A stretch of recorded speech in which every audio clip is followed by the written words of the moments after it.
20 years ago, we continued with the same indication as before with linear radiosurgery, but also in patients with larger lesions, intracranial AVNs, meningiomas, vestibular schwannomas, gliomas, metastases, but was possible to start treating patients with spinal tumors. The same pathologies, but with larger volume. During 20 years, we have performed more than 9,000 treatments for neurosurgical pathologies, intracranial and spinal treatments.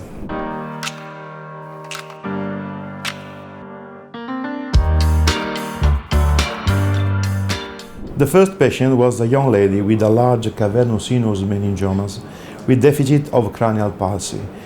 The lesion was unsuitable for linear radiosurgery in single session, so we treated her in 5 sessions without complication, and we obtained a long-term growth control and a clinical stabilization.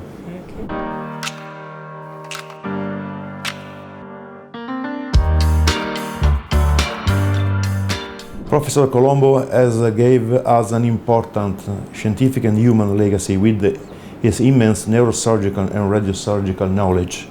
He always sent us to attempt a meeting or congress for our scientific update. So he taught us how to perform a perfect treatment plan.